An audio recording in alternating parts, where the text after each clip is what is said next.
உண்மையான ஒரு மக்கள் நலன் சார்ந்த அரச மக்கள் ஒரு 60 வருடங்களுக்கு பிறகு நேர்மையான ஊழலற்ற நிர்வாகத்தை உண்மையான மக்கள் நலன் சார்ந்த திட்டங்களை ஒவ்வொரு துறையிலும் நம்ம அறிவிச்சுட்டு வந்துருக்கோம். திருச்செங்கோடு தொகுதியை பொறுத்த வரைக்கும் நீங்களே பார்த்துருப்பீங்க, பல திட்டங்கள் நம்ம அறிவிச்சுட்டு இருக்கோம்.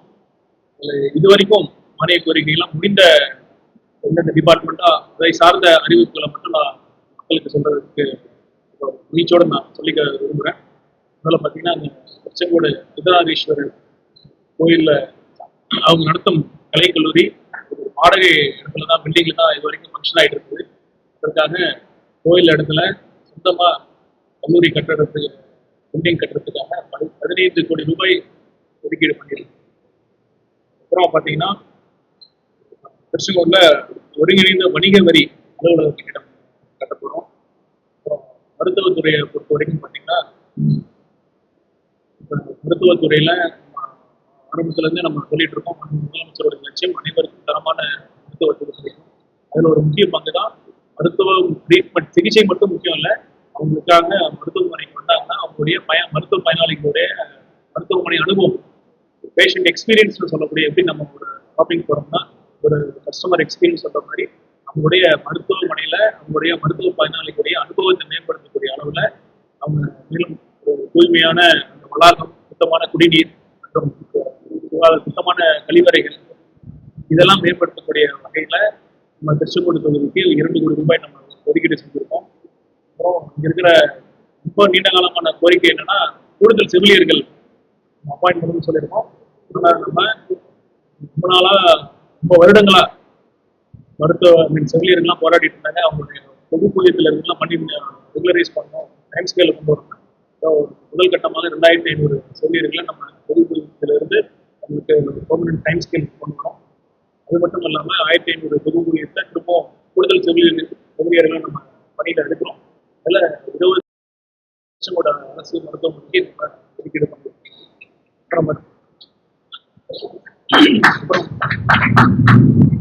பச்சிளம் குழந்தைகளுக்கான சிகிச்சை பிரிவு எஸ்என்சியூ அப்படின்னு சொல்லப்படுற பிரிவில் நம்ம திருச்செங்கோட்டில் நம்ம சிறப்பாக பண்ணிட்டு இருக்கோம். மாவட்ட மருத்துவமனையில் இல்லாத வசதிகள்லாம் செரிப்ரல் கூலிங் ஃபெசிலிட்டிஸ்லாம் கூட திருச்செங்கோட்டில் அரசு மருத்துவமனையில் இருக்கு. அதற்கு இன்னும் தேவையான மருத்துவ எக்யூப்மெண்ட்ஸ்லாம், கூடுதல் எக்யூப்மெண்ட்ஸ்லாம் வாங்குறது, நவீன எக்யூப்மெண்ட்ஸ்லாம் வாங்கிக்கிறாங்க. கூடுதலாக நம்ம ஃபண்ட்ஸ் ஒதுக்கி வந்திருக்கோம். அப்புறம் பார்த்தீங்கன்னா திருச்செங்கோடு தொகுதிக்கு உட்பட்ட வட்டார மருத்துவ பிளாக் மெடிக்கல் பிஹெச்சிஸ் மாணிக்கம்பாளையம், மனசு மற்றும் நிறைமங்கலம் இதில் இருக்கிற வட்டார block medical centre, block primary health centres வந்து பார்த்தீங்கன்னா அவங்க எல்லாத்தையும் அனைத்து பிளாக் மெடிக்கலாம். இங்கே மட்டும் இல்லை, தமிழ்நாட்டில் இருக்கிற அனைத்து பிளாக் ஹெல்த் சென்டர்ஸ்லாம் வந்து நம்ம ஃபர்ஸ்ட் ரெஃபரல் சென்டர்ஸாக மேம்படுத்த, தரம் உயர்த்தப்படும் கூடுதல் வசதிகள் அங்கேயே வர மருத்துவ பயனாளிகளுக்கு இந்த தொற்றா நோய் முழுமையாக அவங்க கண்டறிஞ்சு ஒரு முழுமையான ஒரு ரெஃபரல் சென்டரா, ஃபர்ஸ்ட் ரெஃபரல் சென்டரா மேம்படுத்தப்படும். அது மட்டும் இல்லாமல் அவங்க பிசியோதெரபிக்கான வசதிகளையும் நம்ம மேம்படுத்தணும். இங்கே மட்டும் இல்லை, தமிழகத்தில் உள்ள அனைத்து பிளாக் பிஹெச்சிஸ்க்கும் அதை நம்ம சேர்க்கணும்.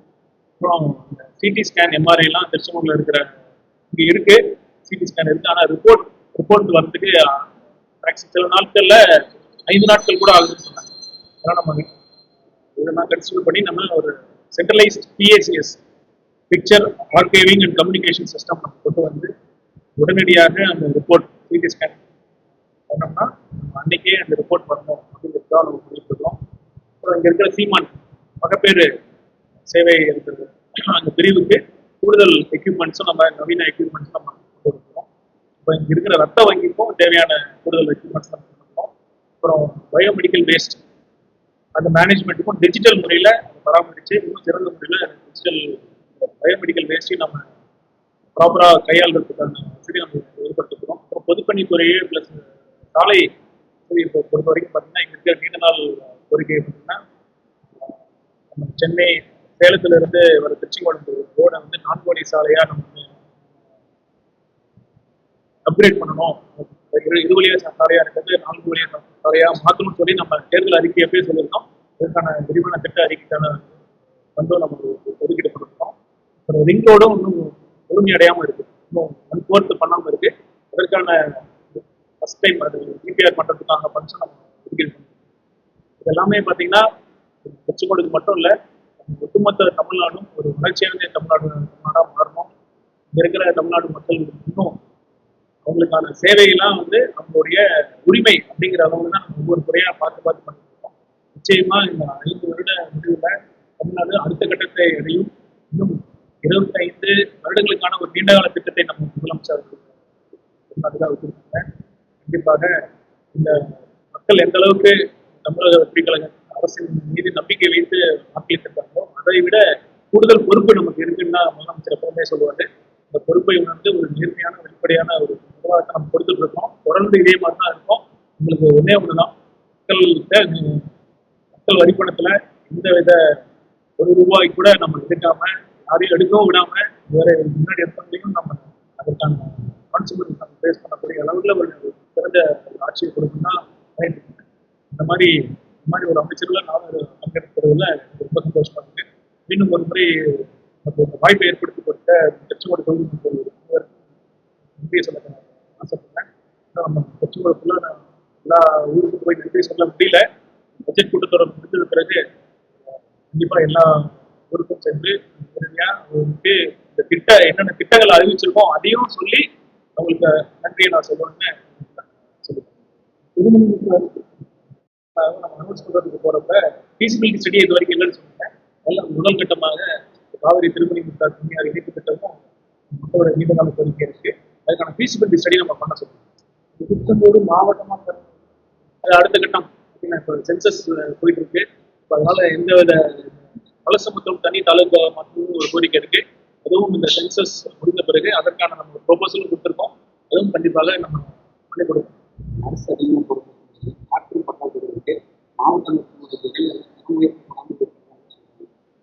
திருச்செங்கோடு பார்த்தீங்கன்னா on par with district hospital தான் இதோட ஸ்டேட் இருக்கு. கண்டிப்பா இப்ப செவிலியர் கொடுத்துருக்கோம். கூடுதல் டாக்டர்ஸும் நம்ம கொடுத்துருக்கோம். ஸ்பெஷலிஸ்ட் டாக்டர்ஸ் இப்போ கடந்த காலங்களில் சொல்றாங்க நம்ம கூடுதல் மருத்துவக் கல்லூரி நம்ம கொண்டு வந்திருக்கோம்னு சொல்லியிருக்கோம். 11 புதிய அரசு மருத்துவக் கல்லூரிகள் இருந்தாலும் இந்த டாக்டர்ஸ் ஸ்பெஷலிஸ்டோட பற்றாக்குறைகள்லாம் இல்லை.